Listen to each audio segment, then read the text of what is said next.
Doctor Kanade hospital laparoscopy centre राहता harmony healing laser clinic लेझरद्वारे मूळव्याध fissure भगंदर उपचार केंद्र कॅनडा मेक मशीनद्वारे उपचार तसेच मूळव्याधाचे इंजेक्शन देखील उपलब्ध।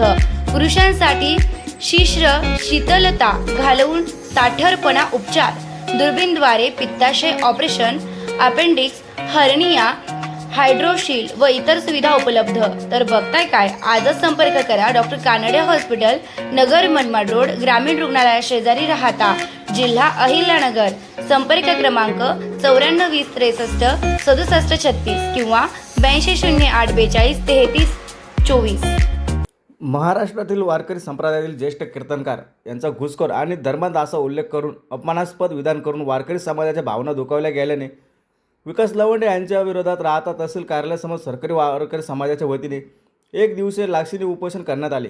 यामध्ये विकास लवंडे यांनी वारकरी संप्रदायाची जाहीर माफी मागावी तसेच प्रशासनाने सखोल चौकशी करून कडक कायदेशीर कारवाई करावी अशी मागणी करण्यात आली आहे। यावेळी सकल वारकरी समाजात उपस्थित होते।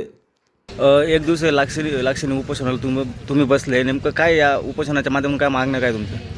आमचं मागणं एकंदरीत हेच आहे की आमचे जे श्रद्धास्थान आहे, ज्या ठिकाणी आमच्या सगळ्यांच्या वारकरी भावना, आध्यात्मिक श्रद्धा ज्या ठिकाणी जोडल्या गेलेल्या आहेत त्या असणाऱ्या आमच्या सर्व धार्मिक व्यक्तींवर व आमच्या श्रेष्ठ आणि ज्येष्ठ ज्ञानाने श्रेष्ठ आणि ज्येष्ठ असणाऱ्या व्यक्तींवर अशा प्रकारे कोणी जर घुसखोर आणि धर्मांध म्हणून जर त्याचा उल्लेख करत असेल आणि अपमानास्पद शब्द वापरत असतील तर एक शिष्य म्हणून आमचंही काही कर्तव्य आहे, म्हणून आम्ही या ठिकाणी आता काय नेमकं काय कारवाई झाली पाहिजे? काय कारवाई ही झाली पाहिजे की प्रथमतः त्यांनी कुठलाही अभ्यास न करता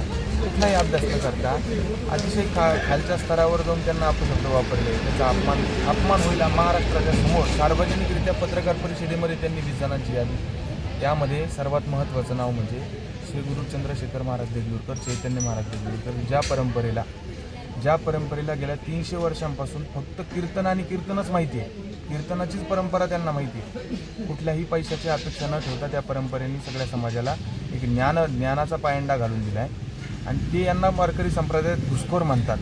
ही किती हास्यास्पद गोष्ट आहे।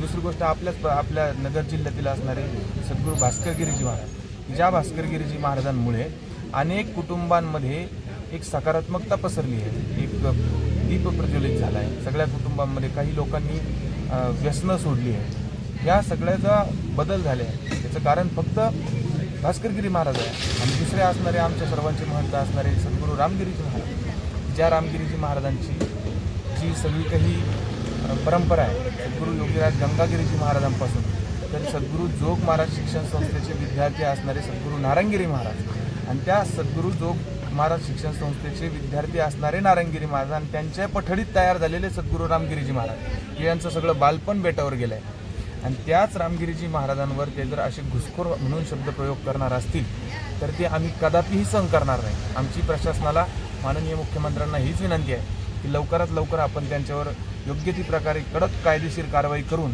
समस्त महाराष्ट्राची त्यांनी फक्त माफी मागावी। आमची सर्व कीर्तनकार त्यांना मोठ्या मनानं माफ करतील अशी मी खात्री त्यांना देतो। वारकरी संप्रदायामध्ये राजकारण करणं हे कितपत योग्य आहे? वारकरी संप्रदाय हा कुठल्याही प्रकारे कोणत्याही एका बाजूला ओढणारा नाही आहे। वारकरी संप्रदायाने पूर्वीपासून बंधुभाव, समता आणि सगळ्यांना सोबत, सगळ्या जाती धर्मांना सोबत घेऊन चालणारा संप्रदाय आहे। त्याच्यामध्ये राजकारण हा विषय नाही आहे। संप्रदाय हा राजकारण करण्याचा विषय नाही आहे। मुळात वारकरी संप्रदाय हा सर्व जाती धर्मातल्या व सर्व तळागाळातल्या व्यक्तींच्या अंतःकरणातला श्रद्धेचा विषय आहे। सद्गुरू संत नामदेव महाराजांपासून सुरू झालेली परंपरा, सद्गुरू ज्ञानेश्वर महाराजांपासून सुरू झालेली परंपरा आज अलीकडे अक्षरशः सद्गुरू नारायणगिरीजी महाराजांपर्यंत अशा प्रकारे समाजाचा उत्थानाचा ज्यांनी आयुष्यभर हयातभर प्रयत्न केला आहे त्या लोकांचं नाव घेऊन अशा प्रकारे राजकारण आपलं करणं आणि ही पहिली वेळ नाही आहे। ज्या माणसाला फेमस व्हायचं असतं तो राजकारणावर काहीतरी वारकरी संप्रदायाचं नाव घेऊन त्याच्या संदर्भानं काहीतरी स्टेटमेंट त्यानं करावं, वारकऱ्यांच्या श्रद्धा त्यानं दुखवाव्या आणि आपण आपलं नाव मोठं करून घ्यावं। मला एक या संदर्भानं असं म्हणायचं आहे की या सगळ्या गोष्टींवर कुठेतरी प्रतिबंध लागण्याची गरज आहे आणि आज आम्ही हे फक्त एक दिवसाचं लाक्षणिक उपोषण करतोय। जर याच्यावरही परत काही कारवाई झाली नाही तर आम्ही पुढे बेमुदत आमरण उपोषणाला बसणार आहोत. डोळ्यांच्या उपचारांसाठी आता शहरात जाण्याची गरज नाही.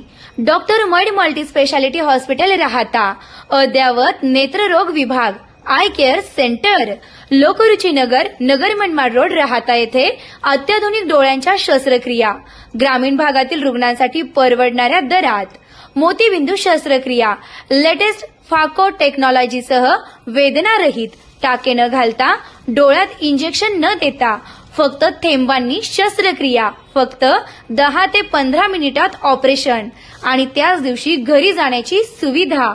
मोतीबिंदू शस्त्रक्रिया फक्त 10,000 रुपयांपासून पुढे. उत्तम दर्जाची इंडियन व इम्पोर्टेड फोल्डेबल लेन्सेस उपलब्ध.